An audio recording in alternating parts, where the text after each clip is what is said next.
ahí sí abre tu Biblia. En el segundo libro de la Biblia, en Éxodo,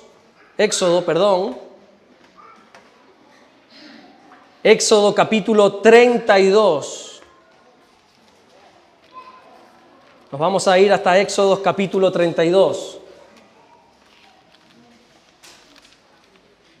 ¿Alguien sabe por qué se llama Éxodo este libro? ¿Por qué? ¿Alguien sabe? La salida, exactamente. Hay un éxodo, ¿verdad? Ahora vamos a ver de dónde hasta dónde. Hay un éxodo, hay una salida. Así lo conocemos nosotros. En el original no se llama así. En el original se llama estos son los nombres. Una palabra muy bonita en hebreo y así se llama. Si tú quieres conocer los primeros 5 libros de la Biblia, los nombres en el original son las primeras palabras que salen en el libro. Y si tú te vas a Éxodo capítulo 1, versículo 1, dice, estos son los nombres de los hijos de Israel. Así que el pueblo judío, que parece que es muy inteligente para unas cosas, pero para otras como que son muy sencillos, dijeron, este libro no se llama Éxodo, se llama Estos son los nombres.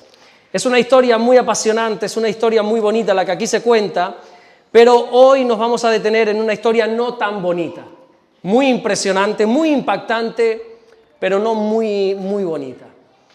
Ahí en Éxodo capítulo 32, en el versículo 1, si lo tienes dices amén y ya doy por hecho que lo vas teniendo. Amén. Si todavía no lo has encontrado, es el segundo libro de la Biblia, aparte lo tenemos en la pantalla para poder seguir la lectura.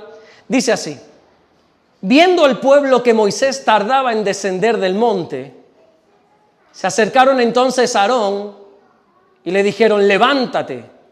Haznos dioses que vayan delante de nosotros, porque a este Moisés, el varón que nos sacó de la tierra de Egipto, no sabemos qué le haya acontecido. Y Aarón les dijo, apartad los zarcillos de oro que están en las orejas de vuestras mujeres, de vuestros hijos y de vuestras hijas, y traédmelos. Entonces todo el pueblo apartó los zarcillos de oro que tenían en sus orejas y los trajeron a Aarón. Y él los tomó de las manos de ellos y le dio forma con buril e hizo de ello un becerro de fundición. Entonces dijeron, Israel, miren qué triste estas palabras, Israel, estos son tus dioses que te sacaron de la tierra de Egipto. Y viendo esto, Aarón edificó un altar delante del becerro y pregonó a Aarón y dijo, mañana será fiesta para el Señor. Amén. Hasta ahí vamos a leer nada más en esta tarde, vamos a orar. Señor, te damos las gracias porque tú eres bueno. Gracias por tu palabra, Señor. Gracias porque la podemos leer libremente, sin miedo a persecución, sin miedo a represalias. Oramos en el nombre de Jesucristo, que mientras tu palabra es predicada, Señor, en esta tarde, que ocurran los prodigios, las señales, las maravillas, las sanidades, las liberaciones, todo lo que tu palabra dice y promete que puede ocurrir, que ocurra en nuestras vidas, Señor. Gracias te damos, Señor, por todo lo que estás haciendo y gracias por todo lo que vas a hacer en el nombre bendito de Jesús. Y solo el que lo cree dice fuerte, amén y amén. Qué triste esta historia, ¿verdad? 3 meses antes de lo que acabamos de leer, el pueblo de Israel estaba viviendo uno de sus mayores milagros. 3, 4 meses, casi más 4 que 3 meses. Vamos a irnos 4 meses antes. 4 meses atrás el pueblo de Israel estaba pasando de la esclavitud a la libertad. De una manera que hubiese sido imposible para el hombre, pero no imposible para Dios. El pueblo hebreo salió de la esclavitud de Egipto. Creo que todos conocemos la historia de cómo el Señor usó a un hombre que se llama Moisés, o se llamaba Moisés, para sacar de la esclavitud a todos los hebreos de Egipto. Se calcula más o menos, bueno, se calcula no, que la Biblia lo dice, que habían unos 600.000 hombres que fueron liberados de una sola vez. 600.000 hombres, se contaba solo a los que estaban en edad de guerra, en edad de batallar. Así que si contásemos a las mujeres y a los niños, podríamos estar hablando de millones de personas. 1, 2, 3 millones fácilmente de personas que salieron de una sola vez de Egipto por la mano poderosa del Señor. Los hebreos habían vivido oprimidos como esclavos en Egipto durante 400 años. ¿Tú sabes lo que son 400 años? ¿Alguien conoce algún antepasado con la tecnología que tenemos ahora? ¿Alguien sabe el nombre de un antepasado suyo de 400 años atrás? ¿Algún tarabuelo? ¿Alguien? ¿Verdad que no? Porque parece que está muy lejos, ¿verdad? 400 años. Pues así estuvo el pueblo de Dios. 400 años como esclavo. Y aquí me surge a mí una pregunta, porque este pueblo es el pueblo que Dios había escogido. Este es el pueblo que Dios había dicho a Abraham: voy a hacer una nación grande de ti, la voy a bendecir. ¿Puedes contar la arena del mar? ¿A que no? Pues así va a ser tu descendencia. Te voy a bendecir en gran manera, todas las familias van a ser benditas en ti. Bendijo a Isaac, su hijo, bendijo a Jacob, posteriormente llamado Israel, a las 12 tribus de Israel. Era el pueblo de Dios. Y uno dice: ¿y cómo entonces llegaron a este estado de esclavitud? ¿Cómo es posible que una nación escogida por Dios, que una familia llamada por Dios, que unos hijos de Dios ahora estén esclavos? Porque hay que entender que ellos no entraron a Egipto como esclavos. Si tú, por ejemplo, continúas rápidamente leyendo la Biblia y pasas unos cuantos libros hacia adelante, vas a encontrar cómo en un atentado totalmente terrorista los babilónicos entran en Jerusalén, arrasan con todo y se llevan a todo el pueblo cautivo hacia Babilonia. El pueblo de Israel entra ya como cautivo a Babilonia, entran ya sin libertad. Pero en esta ocasión el pueblo no entró como esclavo a Egipto. El pueblo entró como unos invitados de honor. Y te lo voy a explicar muy rápidamente, aunque sé que sabes la historia, pero por si acaso alguno todavía desconoce lo que pasó, te lo cuento rápidamente. Dice la Biblia que un hambre vino sobre la tierra, de esas crisis que cada ciertos años suelen venir. Y viene un hambre sobre la tierra, y entonces de repente esta familia, las 12 tribus de Israel, se ven en necesidad, no tenían para comer. Pero resulta que en ese mismo tiempo, un hombre, un hebreo también, hermano de estos de las 12 tribus de Israel, por una historia muy larga que no podemos detenernos ahora en ella, ya estaba en Egipto y había conseguido mucho favor con el que mandaba, con el rey de Egipto, con Faraón. Tanto favor que lo había colocado como su mano derecha, la segunda persona a bordo, podríamos decir. José, como es un hombre de Dios, todo lo que hacía era bendecido, dice la Biblia, lo metían preso y allí Dios lo bendecía, lo acusaban falsamente incluso de violación y Dios lo bendecía. Una persona que está bendecida, vaya donde vaya, Dios lo va a proteger. Así era José. José estaba allí y viendo que había mucha provisión, muchas riquezas, él dice, a través de una interpretación de sueño, pero es que estoy intentando resumir mucho, él dice: bueno, estamos viviendo en lo que se conoce como las vacas gordas. Sería bueno que guardásemos grano, que no consumiéramos toda la bendición que estamos recibiendo y que guardásemos porque va a venir tiempo de crisis. José sabe que cada cierto tiempo vienen tiempos de crisis, que no siempre se está arriba, hay veces que se está abajo, y cuando estamos abajo tiramos de lo que hemos guardado cuando estábamos arriba. Por eso no es bueno que te gastes todo, que ahorres un poquito siempre, y que si ahora te va bien, gloria, ¿a cuántos les va bien ahora? ¿Y los que no dijeron amén? ¿De qué nos vamos a quejar tú y yo? ¿De qué? Dime tú de qué nos vamos a quejar. ¿Que te puede ir mejor? No lo pongo en duda. ¿Que pudiésemos tener más cosas de las que tenemos ahora y que nos gustaría tener más? Puede ser que sí. Pero nosotros aquí en Canarias nos vamos a quejar. ¿En serio? ¿Cuántos están bien ahora? Amén. Y presiona un poco más y todos nos... ¡Amén! ¿De qué nos vamos a quejar? Pero ahora que estamos bien, aprovechemos. Porque la Biblia dice que vienen tiempos peligrosos. Ahora que esas puertas están abiertas y que podemos predicar y la gente pasa, ustedes no los ven, pero yo veo gente pasar. Gente que viene de este hotel, mucha cantidad de ingleses, de alemanes, se ponen ahí siempre a mirar, a cotillear, a chismosear. Los vecinos están escuchando. Y ahora que venía y estaba la alabanza, yo la escuchaba desde arriba. Y estamos en tiempos de bonanza, estamos en tiempos buenísimos, estamos en vacas gordas. Pero ¿y qué pasa cuando vengan los tiempos malos? ¿Qué pasa cuando ya no nos podemos congregar? ¡Ay, cómo así! Bueno, ya tuvimos una muestra, ¿verdad? ¿Se recuerdan?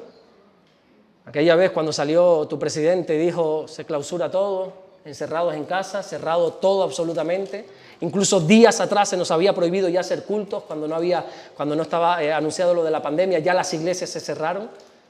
Y esos tiempos volverán. A través de una pandemia, mira, no lo sé la verdad, pero volverán. ¿Y de qué vamos a sobrevivir entonces esos días? ¿De qué vamos a sobrevivir cuando no haya un pastor que tengas aquí delante y te predique la palabra de Dios? y no tengas algún hermano que te visite y ore por ti, ¿de qué vamos a sobrevivir? Bueno, vas a sobrevivir de lo que tú estés sembrando ahora, de esa relación que estés intimando con Dios, para que cuando estemos solos en nuestras casas podamos depender de Dios, no del pastor ni de la iglesia. Que dependamos de Dios, nuestras relaciones con Dios. Y desgraciadamente la iglesia, y no hablo de esta, hablo de la iglesia universal, en algunas ocasiones es muy pastorcéntrica, pastor dependiente. La iglesia tiene que ser Cristo dependiente, tiene que ser cristocéntrica. Y el que esté de pastor, se llame como se llame, estamos de paso simplemente. Pero usted tiene que basar su relación únicamente con Dios, no con el hombre que Dios pone aquí, ni con la mujer que Dios pone aquí, ni con la persona que se pone aquí al frente. Entonces cosecha, ahora que estamos en buenos tiempos, y ahora que se puede predicar la palabra, que ya te adelanto que no siempre va a ser así, que tenemos los días contados de libertad religiosa. Yo no les quiero meter el miedo en el cuerpo, pero ustedes tienen claro esto. Y ahora me están mirando con cara de locos, pero en unos cuantos años se acordarán de lo que les estoy diciendo. Y donde hoy hay un cartel que pone iglesia cristiana, probablemente tengamos otro cartel, que quizá muchos de ellos se transformen por mezquita. Y la libertad que hoy tenemos para adorar al Señor, predicar la palabra, algún día la perderemos. No la perderemos, la estamos entregando. Entonces aprovechemos ahora para sembrar nuestra relación con Dios, para que cuando lleguen esos tiempos, donde por la razón que sea, ya uno no se pueda congregar o no tenga cierta libertad, podamos tener esas reservas. Y todo esto te lo digo porque José hizo un buen trabajo. En vacas gordas almacenó grano y resulta que cuando vino ese hambre, unos que estaban por allí, lo de las tribus de Israel, los hijos de Israel, dijeron no hay comida y llegó a sus oídos que en Egipto había comida.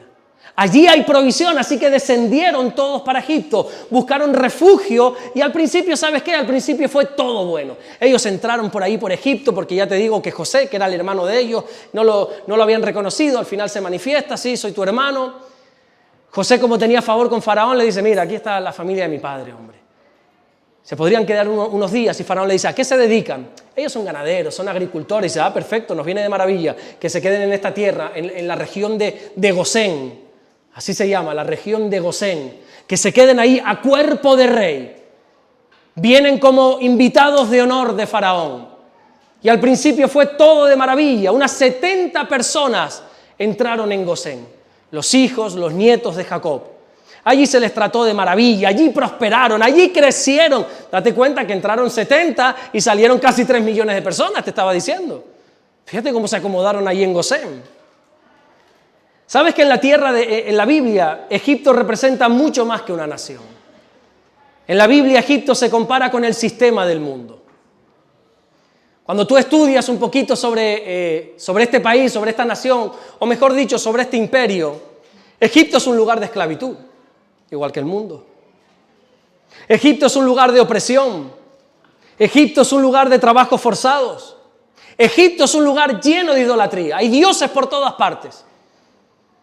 De hecho, tú sabes que el pueblo de Dios salió porque Dios envió 10 plagas. Y esas 10 plagas serían muy interesantes estudiarlas, conocerlas, porque cada plaga era un atentado contra un falso dios de Egipto. Adoraban al Nilo, por eso Dios lo convirtió en sangre. Adoraban las moscas, los piojos, las vacas. Por eso Dios mandaba úlceras y hacía un montón de cosas para demostrarle no solamente a Faraón, sino a todo el pueblo, yo soy más poderoso que esos falsos dioses. Y allí había idolatría toda la que quieras. Y encima Egipto era un lugar que el que gobernaba era Faraón. Y Faraón se oponía no solamente a Dios, sino a todo lo que tenía que ver con Dios. Faraón era una oposición constante al pueblo de Dios. De hecho, cuando Moisés se acerca a Faraón por primera vez, después de haber tenido aquel encuentro con la zarza, donde Moisés se intenta escabuir, pero ¿a dónde voy a huir yo de tu presencia? ¿No? Al final tiene que obedecer, por las buenas o por las malas, acabaremos obedeciendo a Dios. Así que Moisés, entre los nervios, la tartamudez, se presenta delante de Faraón. No me digas cómo le salió esa frase de deja salir a mi pueblo. La respuesta de Faraón la encontramos en Éxodo 5:2, que Faraón dijo, ¿y quién es el Señor? ¿Y quién es Jehová? ¿Quién es el Señor para que yo oiga tu voz y deje ir a Israel? Yo no conozco al Señor, ni tampoco dejaré ir a Israel. Es la misma respuesta que el mundo hoy. ¿Y quién es ese Dios? Mira, sabes que Dios murió por ti, sabes que el Señor te ama. ¿Y quién es ese Dios? Es que es el mismo sistema. Cuando lees Egipto es totalmente paralelo al sistema de este mundo. Por eso siempre se compara Egipto con el sistema de este mundo. Un sistema que al principio siempre te va a ofrecer la tierra de Gosén. Siempre te va a ofrecer lo mejor, pero tarde o temprano vas a acabar preso. El mundo es muy codiciable a los ojos, pero es una trampa para convertirte en prisionero. En Gosén estuvieron gozando 30 años. Después ocurre ese famoso versículo, ¿verdad? Y murió Faraón, el que tenía favor con el pueblo, y se levantó otro que no conocía a José. Y de repente cuando hay otro faraón ahí, dice, mira, ¿y esta gente quién es? No, estos son unos hebreos que han venido aquí, no, esclavos, que se pongan a trabajar para nosotros. Y lo que un día fue gozo, ahora era esclavitud. Lo que un día era diversión, ahora era esclavitud. Porque el que merodea mucho por Egipto, el que le gusta caminar un tiempito por Egipto, sí, bien, a la iglesia también, eso es indudable, pero el que le gusta darse una vuelta por Egipto, tarde o temprano acaba esclavo de Egipto.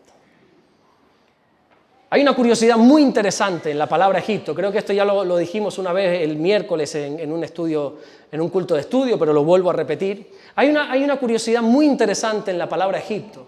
Saben que la Biblia no fue escrita en español, la Biblia fue escrita en el Antiguo Testamento en el hebreo, en el idioma hebreo, en el original. Y cuando tú te vas al original, al hebreo, te vas a dar cuenta que Egipto es Mizraim. Y se escribe de la siguiente manera. El hebreo, al igual que el árabe, se lee de aquí para allá, no leas de aquí para allá. Esta letra se llama men en el alfabeto hebreo. Esta y esta es la misma letra. Entonces es diferente. Bueno, yo te explico ahora. Esta letra cuando se pone al principio, incluso en la mitad de un nombre, la men, que es la M, podríamos decir la M en el español, se pone abierta. Pero cuando se pone en el final, se conoce como men sofit, se pone cerrada. Entonces, bueno, ¿y qué complicación? En español, el español es igual. El español nos complica. Sabes que el español es uno de los idiomas más difíciles del mundo.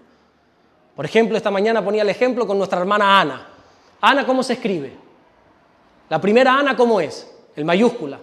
¿Cómo es la segunda A? Minúscula. La misma pronunciación, la misma palabra, diferente forma. Bueno, es lo mismo que está pasando aquí. Y resulta que esta palabra Egipto se nos enseña que tiene una puerta bien abierta para que puedas entrar, pero como sigas caminando un poco, al final te vas a encontrar en una cárcel sin salida que nunca vas a poder salir de aquí. Eso es Egipto. Una puerta ancha, espaciosa, pero que su final es final de perdición. Es un camino ancho, es una puerta, como dijo el Señor, ancha y espaciosa. Es la puerta, es el camino que te lleva a la perdición. Así es el mundo, con esa puerta ancha, espaciosa, para poder entrar, pero el final es una cárcel. ¿Y cuántas veces hay gente que se ha ido a dar una vuelta a Egipto, que ha coqueteado un poquito con el pecado y de buenas a primeras, sin saber cómo ha ocurrido, se ha convertido en un esclavo de ese pecado? Proverbios 14:12 dice, hay camino que el hombre le parece derecho, pero su fin es camino de muerte. Egipto parecía una tierra segura, parecía una tierra de provisión, pero su fin, ¿cuál fue? Esclavitud.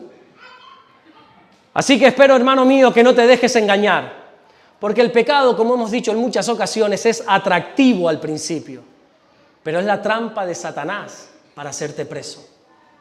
La Biblia dice que nosotros no ignoramos las maquinaciones para que Satanás no gane ventaja alguna sobre nosotros. La palabra maquinación no es simplemente pensar mal. La palabra maquinación significa literalmente plan bien elaborado. Lo que el mundo hace, lo que Satanás hace es estudiarnos al pie de la letra y desarrolla una maquinación, un plan bien elaborado para hacerte caer. Pero Pablo, cuando le habla a la iglesia, a hombres y a mujeres que han nacido nuevos, le dice, nosotros no ignoramos las maquinaciones de Satanás, ¿verdad? Nosotros no ignoramos estas maquinaciones, ¿verdad? ¿O estamos ajenos a esta realidad? Y por eso algunos caminan por Egipto como si no pasara nada. Jesús lo dijo todavía más claro en el Evangelio de Juan, capítulo 8, versículo 34. Jesús respondió, de cierto os digo, que todo aquel que hace pecado, esclavo es del pecado. El pecado esclaviza. Y todos lo sabemos, aquí no hay que tratar de convencer, simplemente lo quiero repetir para que lo tengamos claro. Pero creo que todos los que hemos pecado, o aquí hay alguno que no ha pecado alguna vez. Yo solo. Ay, nuestra hermana Nuri, qué bueno. Gracias, Señor, que nos ha redimido, ¿verdad? El Señor con su sangre preciosa y hermosa.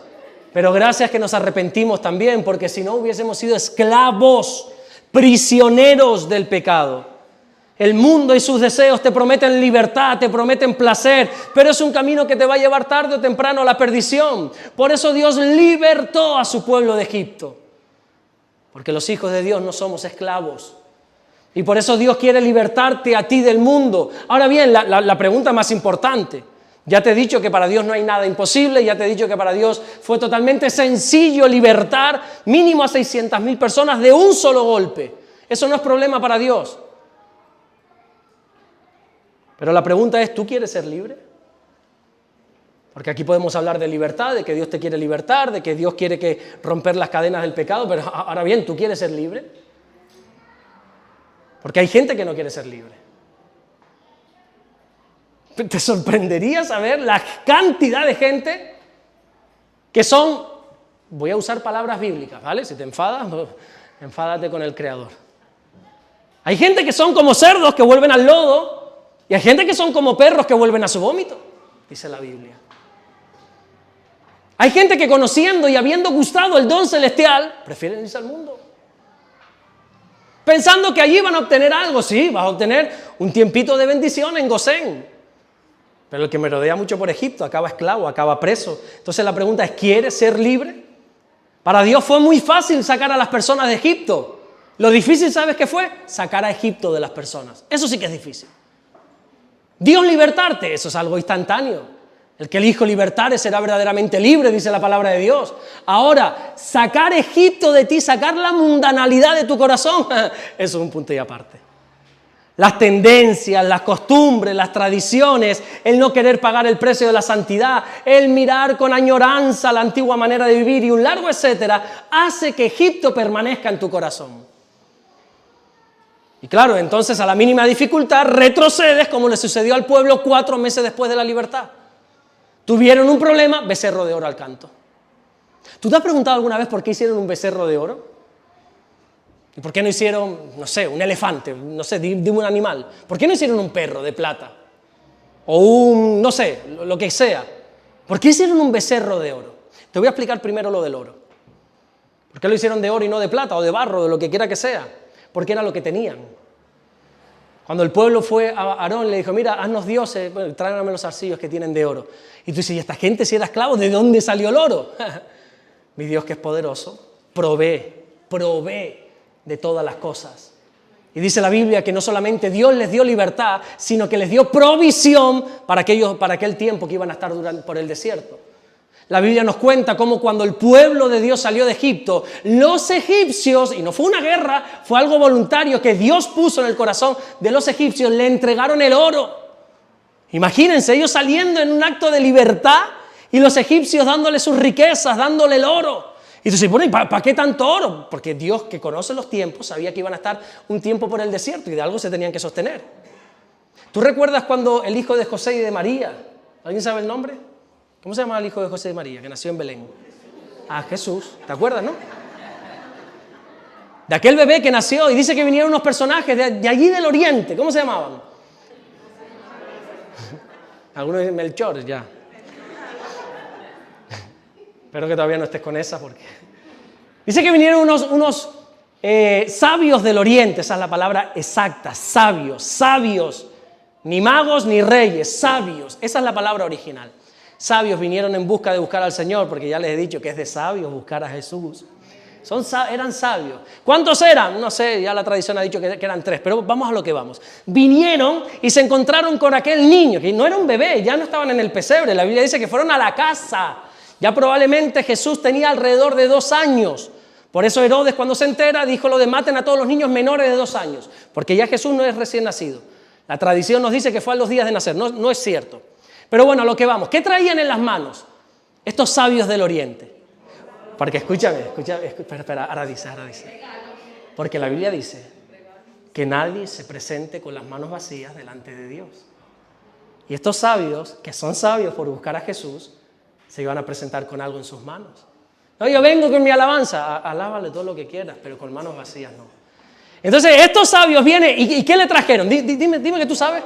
Oro, incienso y mirra. Y dime tú, ¿para qué un bebé necesita oro, incienso y mirra? Dime tú, ¿para qué necesita oro, incienso y mirra? Bueno, porque José y María no lo sabía, pero Dios, que es soberano y que lo conoce todo, sabe que a partir de esa visita va a venir una persecución y van a querer matar a todos los bebés menores de 2 años. Y Dios conocía los tiempos, de hecho es el creador de los tiempos, en sus manos están nuestros tiempos, dijo el salmista, y sabía que ellos tenían que huir a Egipto. Cuando José y María no tenían ni idea de que tenían que huir, ya Dios les había dado la provisión. ¿De qué vivieron 2 años en Egipto esta familia extranjera? Del oro, del incienso y de la mirra. Fíjate tú. Y entonces Dios, que sabía que iban a estar un tiempo por el desierto aquel pueblo, dice, no, yo los voy a libertar, pero yo no los voy a dejar tirados. Dios nos salva y nos provee de todo, dice la Biblia. Y entonces les proveyó de oro. Por eso cuando se hicieron un Dios, pues se lo hicieron de oro. Aprovecharon la bendición de Dios para el mal. Qué triste que muchas veces usemos la bendición de Dios para nuestro provecho. Que usemos la bendición de Dios para el mal. Pero bueno, y vamos a lo que vamos. ¿Por qué un becerro? ¿Por qué no un perro, un gato? ¿Por qué no? ¿Por qué un becerro? Dime tú, ¿por qué qué tiene que ver que un israelita, qué tiene que ver que un hebreo haga un becerro? Bueno, porque en Egipto uno de los dioses más importantes era un becerro. Apis se le llamaba. Era un becerro. Y los hebreos, al pasar 400 años en Egipto, se familiarizaron con las costumbres. Y entonces cuando el pueblo de Israel se sintió abandonado, desorientado, sin líder porque Moisés estaba tardando, entonces regresaron a lo que conocían, a un becerro, a la idolatría egipcia. Y a veces por no saber esperar en Dios, volvemos a los hábitos del pasado. Por no saber esperar en la misericordia, en la gracia de Dios, volvemos a las aguas donde un día Dios nos sacó. Y aquel llamado que Dios le hizo a Pedro, te haré pescador de hombres, suelta esa caña ya, hombre, y empieza con tu ministerio de una vez por todas. Pero el no saber esperar hizo que Pedro volviese nuevamente a pescar cuando negó al Señor. Dios llamó a Moisés para darle las tablas de la ley. Dios llamó a una cita divina a Moisés en la cumbre del monte Sinaí para darle las instrucciones para el tabernáculo. Y mientras Moisés estaba arriba en el Sinaí recibiendo la Torá, recibiendo la ley, recibiendo las instrucciones, el pueblo estaba abajo desenfrenado. Una cosa era la que ocurría arriba, otra cosa muy diferente la que ocurría abajo. El pueblo abajo se desenfrenó. Pasaban los días, y habían pasado 39 días. Y viendo que Moisés tardaba, dice el versículo 1 del capítulo 32, viendo el pueblo que Moisés tardaba en descender del monte, se acercaron entonces a Aarón y le dijeron, levántate, haznos dioses que vayan delante de nosotros, porque a este Moisés, el varón que nos sacó de la tierra de Egipto, mira, ni idea, no sabemos qué le haya acontecido. Cuando Dios llama a Moisés a subir al Sinaí, primero él se va con todo el grupo de ancianos. Cuando llega a las faldas del Sinaí, solo se va con Josué hacia arriba. Aunque Josué nunca llega a la cima, Josué se queda unos cuantos metros porque entiende que la comunión con Dios es algo íntimo. Te puedes hacer acompañar de hermanos y todo, pero llega un momento que ya tienes que entrar tú solo a la presencia del Señor. A ese lugar secreto tienes que entrar tú solo. Qué bueno que hayas venido en esta tarde, que busques del Señor en comunidad, en comunión, muy bien, pero hay veces donde nos tenemos que quedar a solas con Dios. Y entonces ahí está Moisés y Josué que van a subir al pueblo. Y Moisés, como líder de todos los hebreos, les dice una cosa, les da una orden en Éxodo 24:14. Esperadnos aquí hasta que volvamos. Espérense. Aprendan a esperar. Esperen hasta que vuelva. Hablo en plural porque ya te digo que estaba Josué, pero Josué no llega nunca arriba. Espere aquí hasta que vuelva. Dio la orden de esperar hasta que regresara del monte en el capítulo 24. Y qué bueno sería que hoy o durante la semana, ya según tu línea de lectura, te puedas leer el capítulo 25, 26, 27, 28, 29, 30 y 31 de Éxodo. Porque ahí vas a encontrar esos 40 días que Dios estuvo, o que Moisés estuvo con Dios, mejor dicho. Te vas a encontrar cada palabra que Dios le da a Moisés. Te vas a encontrar cómo Dios en ese monte le da unas directrices exactas, unas directrices preciosas. Le está diciendo cómo va a ser el tabernáculo y sobre todo le está dando las tablas de la ley. Dios estaba preparando todo lo necesario para bendecir aún más a su pueblo, pero el pueblo no supo esperar. Se desesperó abajo y decidieron hacerse el becerro de oro. ¿Sabes qué? Creo que una de las mayores tragedias en la vida espiritual es no saber esperar en el tiempo de Dios.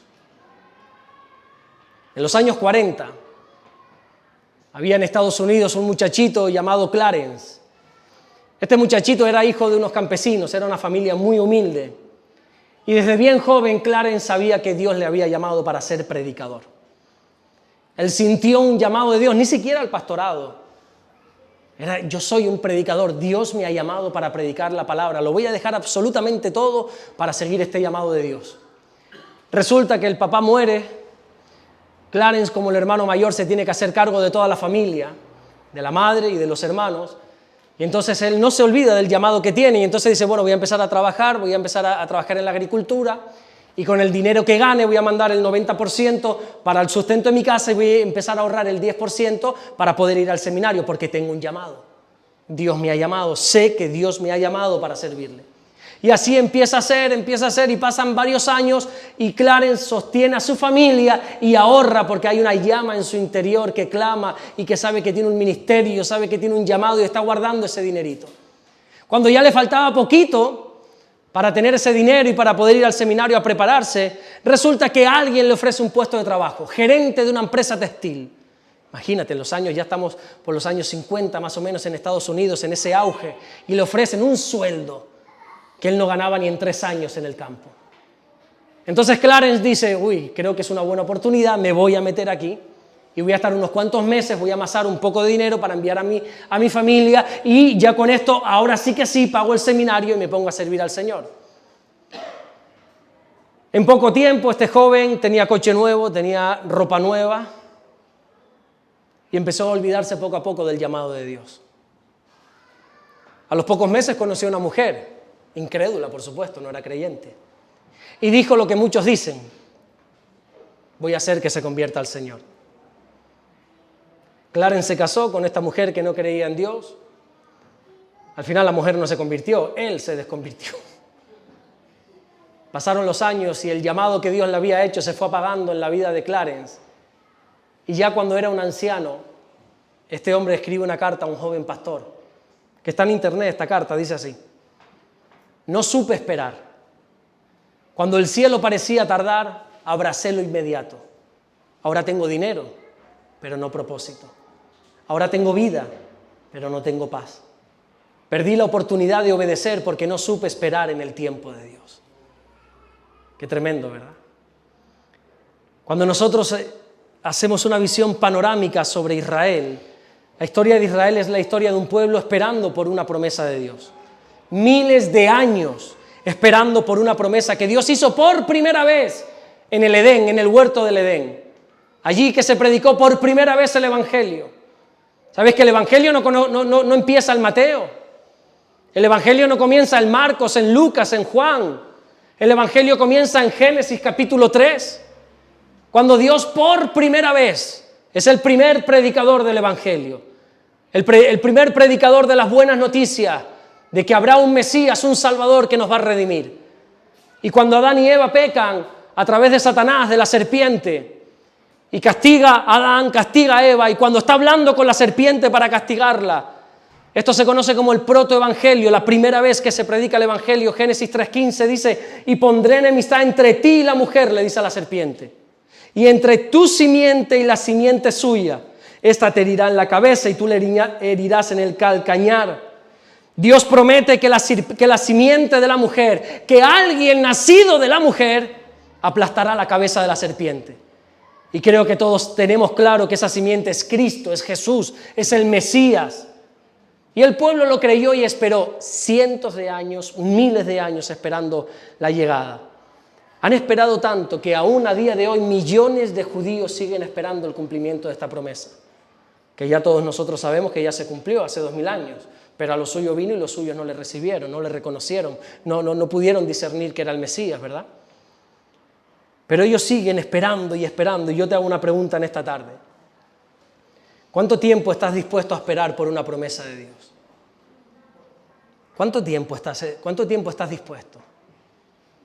Porque hoy tenemos un grandísimo problema porque vivimos en un mundo que va a una velocidad vertiginosa.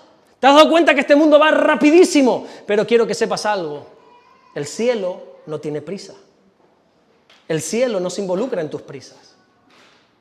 El cielo no se rige por este reloj. El cielo no tiene hora, para el cielo ahora mismo no son las 7:30 de la tarde. Para el cielo ahora mismo no estamos en junio, esos son inventos nuestros para poder guiarnos de una manera mejor. El cielo es eterno, en el cielo hay eternidad, por eso el cielo no tiene prisa. Y en medio de este mundo acelerado resulta que ahora ya no sabemos esperar, y cada generación menos. Antiguamente tenías que esperar por todo, ahora no. Y ya cada generación no sabe esperar, menos todavía. Sin saber que muchas veces, demasiadas veces, la respuesta de Dios a sus promesas o a nuestras oraciones es: espera, espera, no tengas prisa. Y a los jóvenes de hoy en día hay que decirle también: esperen, no tengan prisa. No tengan prisa a irse a la cama tan rápido, esperen, hombre. ¿Qué prisa tienes? Hay que esperar el tiempo de Dios. ¿Están conmigo los jóvenes, los que no están casados, están conmigo? Amén, gloria a Dios por ese varón, sí Señor. No tengas prisa, espera. Yo sé que es placentero y que quieres estar de flor en flor, pero espera. Porque hay algo maravilloso que Dios ha creado. No hay nada más hermoso que llegar virgen al matrimonio. Y esos ojiplatos que estoy viendo ahora de... Porque el mundo nos ha metido en una prisa. Y lo que Dios dijo bueno, hoy se le está diciendo malo. Y lo que Dios bendijo y lo que Dios estableció, hoy se mira con locura aquel que dice que hay que llegar virgen al matrimonio. Que no se puede estar de cama en cama, mi querido hermano, mi querida hermana, que no se puede estar así. Que hay que ser fiel a la mujer de tu juventud. Que como dice una canción, que si ese hombre te quiere, que espere. ¿Qué prisa hay? ¿Qué prisa tiene? Aprende a esperar. Y si te estás quemando, Pablo dice: cásate. Cásate. Pero hoy el problema es que antes van a la cama que a cenar con los suegros, a conocer a los padres de él o a los padres de ella. Entonces, mi querido hermano, hay que esperar. Y yo sé que este es un mensaje totalmente discordante con el mensaje de hoy, de un todos para todos. Perdón por ser tan vulgar, pero ustedes entienden lo que estoy diciendo. Y los jóvenes, no se preocupen por estos jovencitos que están aquí, que ellos nos dan clases a nosotros. Tranquilos, no se apure. Espere. Espere el matrimonio. ¿Tú sabes por qué las mujeres se visten de blanco? ¿Cuántas mujeres hermosas, guapas se casaron de blanco?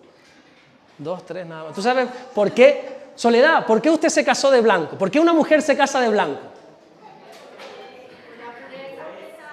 Porque representa la pureza. Pero es que hoy hay bodas que yo me dan ganas de decirle a la mujer: vístete de gris. Bueno, y al hombre, bueno, los hombres casi siempre venimos de negro, muy bien. Porque antiguamente se esperaba, mira, aunque no fueras creyente, se nos inculcaba la palabra de Dios.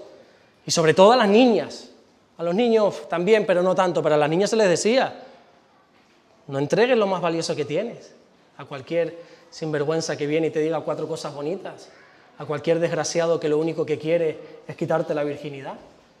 Espera. Y las mujeres de antes esperaban. Y los hombres de antes también esperaban. Pero hoy te has dado cuenta que ya no se espera. Y estoy intentando alargar esta conversación porque la cara de ustedes es un poema, hermano. Están ustedes ahí diciendo: parece que este hombre nos ha llevado al 1960. No, te estoy llevando a lo que la palabra de Dios dice, hermano. Te estoy llevando a que a tus hijos los inculques en la pureza sexual. Que después de puertas para afuera, desgraciadamente, harán lo que quieran. Pero que tú en tu casa le digas: esa ropa no te me la pones. ¿Qué haces con esa ropa? Esa ropa no te la pones. No, pero es que mamá, es que todos mis amigos, a mí lo que hagan tus amigos, a mí me decía mi madre cuando yo le decía eso: ¿y qué pasa? Que si tus amigos se tiran por un barranco, tú también te tiras. Entonces ese rollito de es que mis amigos no, es que mis amigos no. Usted con esa ropa no sale a la calle. Que luego haces como muchas, que en el ascensor después se cambia, ese es tu problema, pero aquí en mi casa no. Y aquí en mi casa yo te voy a enseñar lo que dice la palabra de Dios, porque mi Dios me dice que estas palabras se las repita a mis hijos. Y yo sé que en el colegio le enseñan otras cosas, y yo sé que sus amigos les enseñan otras cosas. Pero en mi casa se va a enseñar la palabra de Dios. Por lo menos enseñar, que ellos lo cumplan. La relación es tuya, personal. Yo a mi hija se lo diré: Rebeca, mi Dios puede ser tu Dios, pero tú tienes que ser hija de Dios, tú no eres nieta de Dios. Yo soy hijo de Dios, pero tú no eres nieta de Dios, ese título no existe en la Biblia. Tú tienes que ser hija de Dios. Y yo te voy a enseñar a ser una hija de Dios. Que luego tú te quieres comportar como una cualquiera, me romperás el corazón y lloraré lo que no está en los escritos. Pero yo te voy a enseñar lo que dice la palabra. Y en mi casa no se va a hacer ni esto, ni esto, ni esto. Mi hija sabe, por ejemplo, que cuando salen cosas de Halloween en la tele, es que ya no hace falta ni decirle, ella misma lo quita. Mami, eso es malo, y lo quita. Bueno, y no hablemos ya de cosas, si a lo mejor estás viendo algo y sale un beso, lo que sea, ella misma. Sí, esa es mi hija, pero algunos hacen y amplían la pantalla. Hay que esperar. Muchachitos, ¿qué prisa tienen? Esperen. No hay nada más hermoso que cumplir con lo que la palabra de Dios dice. ¿Estás dispuesto a esperar? Ya no en este área, en todas. ¿Estás dispuesto a esperar? El pueblo de Dios supo esperar por años, por milenios. Y yo digo, oye, pero ¿por qué tardó tanto Dios en cumplir su promesa? ¿Por qué tarda tanto a veces Dios en cumplir su promesa? ¿Por qué Dios, si me ha prometido algo, tarda tanto en cumplir? Pero si Dios es poderoso, lo hemos repetido hasta la saciedad, es todopoderoso. ¿Por qué Dios tarda tanto en cumplir la promesa? Gálatas 4:4 nos va a dar la respuesta. Pablo le dice a los Gálatas, pero cuando vino el cumplimiento del tiempo, Dios envió a su Hijo, continúa leyendo tú, nacido de mujer. ¿Te acuerdas Génesis 3:15? La simiente nacida de una mujer. Pero cuando vino el cumplimiento del tiempo, Dios envió a su Hijo nacido de mujer y nacido bajo la ley. Dios cumple sus promesas en el cumplimiento del tiempo. No en tu tiempo, no en tus prisas, no en tu desesperación, en el cumplimiento del tiempo. Dios prometió desde la caída en pecado de Adán y Eva un Salvador, pero no se cumplió hasta 4.000 años después. Porque toda promesa de Dios tiene un cumplimiento del tiempo. Y el problema no es cuándo llegará el cumplimiento del tiempo, sino, ¿estás dispuesto a esperar al cumplimiento del tiempo? ¿Estás dispuesto a esperar? Muchas promesas de Dios creo que no se llevan a cabo por no saber esperar. El salmista dijo en el Salmo 32, versículo 10, muchos dolores habrá para el impío, mas al que espera en el Señor le rodea la misericordia. ¿Estás dispuesto a esperar? ¿O vas a ser como Abraham, un ansioso que quiere ver la promesa ya cumplida? En una de las victorias, de tantas victorias que Abraham tiene, y recibe ese botín, y ya parece como que Abraham está cansado de lo material. Y le dice, Señor, ¿para qué quiero yo tanta bendición si no tengo quien me herede, sino este Damaseno? Solo tengo a este Damaseno, que lo quiero mucho, sí, pero no es mi hijo. Y Dios le promete con 75 años, tranquilo, te voy a dar un heredero. No un primogénito, ya lo hemos visto, un heredero te voy a dar. Y van pasando los años, yo me imagino a Abraham corriendo para la casa, Sara, lo que me ha dicho Dios, vamos a tener un hijo. Ahora, en aquel tiempo, con 75 años todavía se podía, hoy ya perdemos toda esperanza, ¿verdad? Toda ilusión y toda esperanza. Y entonces van pasando los años y cuando más o menos ya tiene unos 85 años Abraham, viendo que la promesa no se cumplía, viendo que no venía el cumplimiento del tiempo, Sara, que es una ansiosa, le dice, vamos a echarle una mano a Dios. A Dios le vas a echar una mano tú. Y le dice, acuéstate con mi criada, acuéstate con mi esclava, con Agar. Abraham, que no es bobo, dice, pues claro. Y literalmente dice la Biblia que tuvo relaciones sexuales con Agar, la cual queda embarazada. Y tiene un hijo, que ese hijo se llama Ismael. Que bendito Ismael, los problemas que nos ha traído hasta el día de hoy, nos seguirá dando hasta que el Señor venga por su iglesia. El padre de los árabes. Los ismaelitas, las guerras. ¿Sabes cómo describe la Biblia Dios a Ismael? Como un burro salvaje. Indomable, burro salvaje. Será tan fiero que se enfrentará contra todos y todos levantarán su mano contra él. Así dice la Biblia de Ismael y de su descendencia hacia los días de hoy. Burro salvaje, indomable será esta gente. ¿Por qué a veces Dios nos hace esperar? Yo creo tener la respuesta a esta pregunta. No sé si estás de acuerdo conmigo, pero creo tener la respuesta y creo que estoy dando en el blanco de la diana. Creo que Dios nos hace esperar porque la espera revela quiénes somos. La espera va a sacar nuestro verdadero yo, nuestro verdadero carácter. Aquí todos ustedes tienen una cara de santo. Madre mía. Aquí yo los miro y digo, yo no entiendo cómo soy yo el que tiene que predicar y no ustedes. Tiene un brillo en esa cara. A ese versículo que la presencia del Señor hermosea el rostro. Qué hermosos están ustedes. Algunos tienen que ser como Moisés. Póngase un velo porque es imposible de mirarte. Pero eso es aquí, que estás cómodo. Pero ¿y en la espera? En ese semáforo en rojo, cuando tienes prisa. En ese atasco. En ese cuando vas al médico y tienes 3 por delante. ¿Y te acuerdas del enfermero, de su abuelo, de su padre? ¿Del profesor que le dio el título? Cuando vas a una cafetería y no te atienden. Y la espera revela lo que tienes en tu corazón. La espera revela quiénes somos. En la espera sale nuestra verdadera identidad. Y Dios te lleva a la espera no para que Él vea quién eres. Dios te conoce perfectamente, Él es tu creador, imagínate. Con sus manos te entretejió en el vientre de tu madre, dice la Biblia. Él te conoce perfectamente. Y Dios te mete en la espera para que se revele tu verdadera identidad y te des cuenta de qué material estás tú hecho. Porque tú piensas que puedes tener una espiritualidad muy fuerte, solo hay que agitarte un poquito para ver qué sale de ahí. Solo hay que ponerte un poquito en apuros. Solo hay que quitarte a Moisés durante 39 días a ver si te haces un becerro de oro. Solo hay que darte una mala noticia, a ver si levantas un clamor al cielo o una maldición aquí a la tierra. Y la espera revela quiénes somos verdaderamente. Y el pueblo de Israel no supo esperar a Moisés.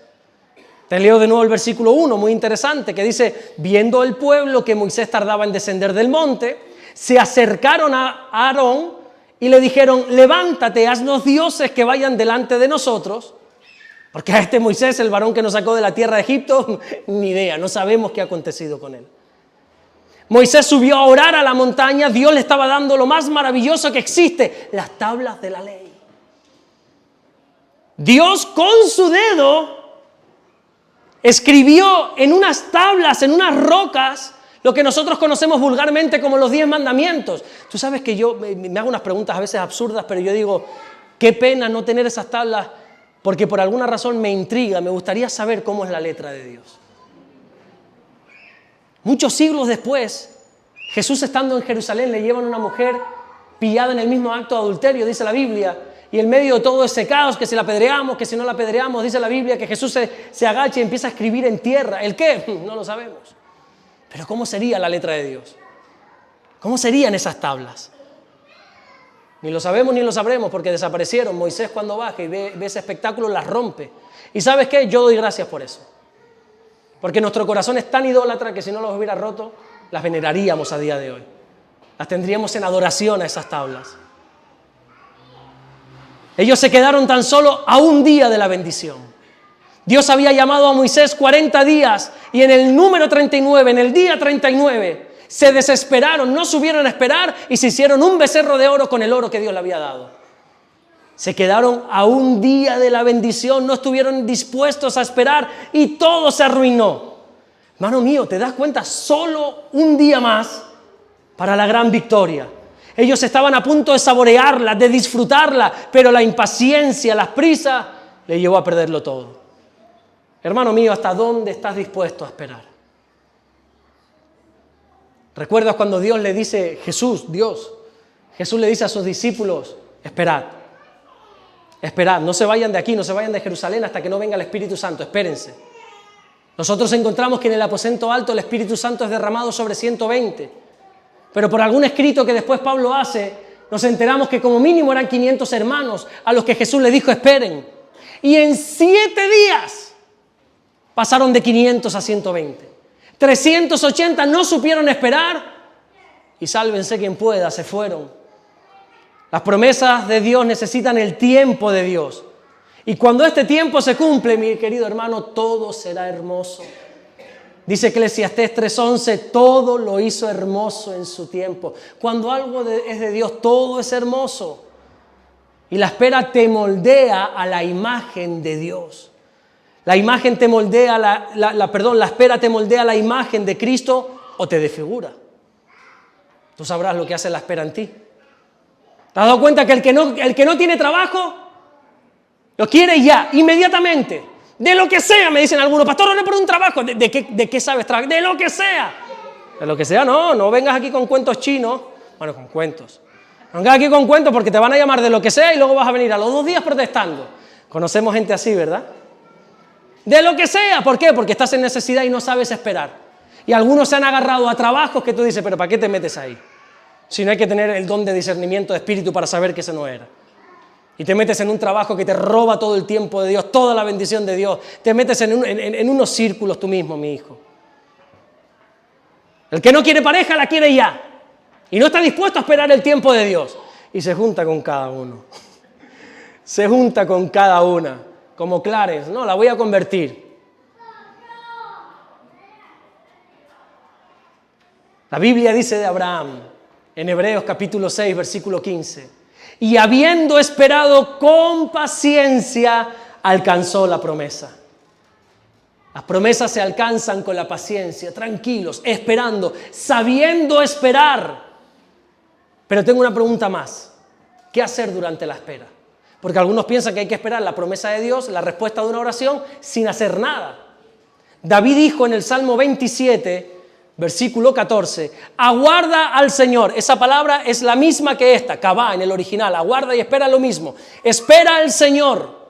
Y David dice, esfuérzate y aliéntese tu corazón. Sí, espera al Señor. Espéralo. Y mientras esperas, esfuérzate. Y mientras esperas, aliéntese tu corazón. Durante la espera tenemos que hacer dos cosas, esforzarnos y alentarnos. Esperamos el cumplimiento de la promesa de Dios esforzándonos. Ya sabemos cómo va a terminar esto. Ya sabemos el final de la promesa, sabemos cómo Dios va a obrar, pero mientras llega el cumplimiento, yo me esfuerzo. Y tú dices, no tiene mucho sentido. Sí, te lo voy a explicar. Pablo le dice a los Corintios en la segunda carta, capítulo 1, versículo 20, todas las promesas de Dios son en el sí y en el amén. Pablo está diciendo, si Dios te lo ha prometido, ponle el cuño que se cumplirá. Ponle tu firma, cúñalo que eso se va a cumplir. Las promesas de Dios son sí y amén, por medio de nosotros. ¿Dios te ha prometido algo? Sí y amén, por medio de ti, por medio de tu esfuerzo, por medio de que alientes tu corazón, por medio de que no decaiga tu corazón, por medio de que no comiences a ver las cosas de este mundo, por medio de que no apartes tu mirada de Jesús y comiences a ver las olas porque te vas a hundir. Alienta tu corazón a través de la fe. Puesto los ojos en Jesús, el autor y el consumador de la fe. Esfuérzate mientras estás esperando esa promesa. ¿Cuántos tienen promesas de Dios? ¿Hay alguien que tenga alguna promesa de Dios? Mientras viene el cumplimiento del tiempo, esfuérzate. ¿Tienes todo preparado para esa promesa? Aliéntese tu corazón. Eso quiere decir, no permitas que se decaiga tu ánimo.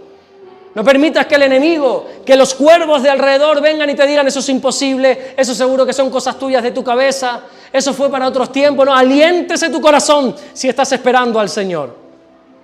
Las promesas de Dios se tienen que pelear, se tienen que luchar, se tienen que trabajar y por medio de la fe, que es como alentamos nuestro corazón, las heredamos. Hebreos 6:12, a fin de que no os hagáis perezosos, sino imitadores de aquellos que por la fe y la paciencia heredan las promesas. ¿Quieres heredar las promesas? No seas un perezoso. Esfuérzate, esfuérzate.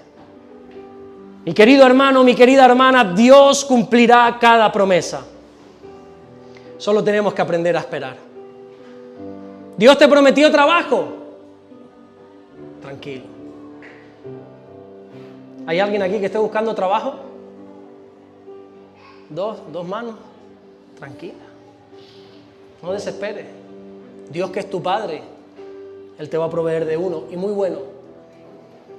Tú que tienes una hija preciosa, dice la Biblia, que tú siendo mala en el sentido de que tenemos un corazón malo, tú sabes dar buenas cosas a tus hijos. ¿Cuánto más nuestro Padre Celestial no nos dará buenas cosas a quien se la pidamos?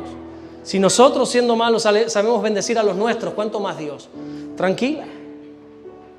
Aprende a esperar. Esfuérzate, reparte currículum, haz todo lo que... pero no te agarres al primer trabajo que te quite la paz. Dios te va a dar un trabajo y vamos a dar testimonio aquí de ese trabajo. ¿Cuántos creen que tenemos un Dios de poder? Hace años atrás en un grupo de hogar vino uno con no muchas ganas de trabajar. Sí de cobrar, pero no de trabajar, y me dijo, pastor, ore porque quiero un trabajo. Y yo le digo, mira, yo me considero un hombre ocupado y yo perder el tiempo es lo último que quiero ahora mismo. Dime la verdad, ¿tú estás dispuesto a trabajar? ¿Sí? Digo, es que si yo oro te van a llamar. Si yo oro, no yo, porque si Jorge ora, si Carmen ora, si cualquier hijo ora, tenemos un buen Dios.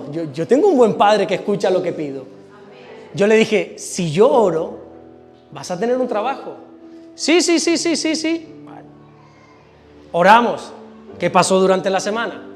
Le llamaron, ¿verdad? Pero el siguiente grupo de hogar vino hablándome mal del jefe, hablando mal del otro. No te agarres a lo primero que viene. Tranquilo. Dios te ha prometido una familia. Tranquilo. Que tu Dios es un Dios que hace habitar en familia. Es que ya tengo 20, es que ya tengo 30, es que ya tengo 40 y tal. Tranquilo. Si Dios llamó al ministerio a Moisés con 80 años, si Dios le prometió un hijo a Abraham con 75 años, tranquilo que Matusalén se murió con 969 años. Dios te ha prometido una familia.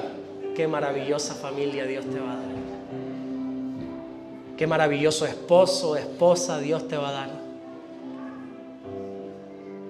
No te agarres al primero que venga. No te agarres a la primera lagarta, a la primera que venga. Dios te va a dar una buena mujer. Dios te va a dar un buen hombre, tranquilo. Dios te ha prometido salud. Por su llaga somos sanos. No sé si aquí en la tierra, pero arriba tendremos un cuerpo glorificado que no va a haber más llanto ni más dolor. Pero que vas a ser sano. Probablemente aquí en la tierra, pero si no, esperanza tenemos ahí arriba. Nosotros no somos dignos de conmiseración. Y si Dios no me sana aquí, me sana allí. Pero que soy sano y que yo la eternidad la paso sano en el nombre de Jesús, eso lo creo y lo firmo y lo enseño y lo predico. Dios te ha prometido salvación para tus hijos que ahora no quieren saber nada del Señor y que están rebeldes y se ríen de ti y están ahora riéndose de ti porque tú estás en la iglesia. Dios te ha prometido salvación para tus padres, para tus hermanos, para tu esposo, para tu esposa. Tranquilo. Que un día toda rodilla se doblará. Y un día toda lengua confesará que Jesucristo es el Señor. Y un día ese hombre o esa mujer erguida derecha lo veremos aquí arrodillado a los pies del Señor. Y yo lo creo, yo no tengo dudas, Yo no tengo ninguna duda. Porque ¿sabes qué? No lo he prometido yo. Si yo te prometiese, tu hijo va a servir al Señor, ¿qué esperanza puedes tener en eso? Pero si Dios te ha prometido salvación para los tuyos, prepárate. No desaliente tu corazón, aunque ahora estén más lejos que nunca del Señor. No permitas el desaliento en tu corazón. Esfuérzate y espera en el Señor, porque un día los verás. Simplemente prepárate que ya vienen al Señor. Sea lo que sea que Dios te haya prometido, créele, espera en Él y Él te dará la promesa. Y tenemos que aprender a esperar, pero también tenemos que estar preparados para la promesa. Miles de años esperando a que viniese esta simiente, este Salvador, este Mesías. Miles de años orando día y noche para que se cumpliera esta promesa. Y cuando por fin se cumplió la promesa, Juan 1:11, a lo suyo vino y los suyos no lo recibieron. Y no solamente no lo reciben, sino que lo envían a la cruz, lo matan. Y Pedro, que parece que tenía como un rencor en su corazón, a la mínima de cambio se lo dice.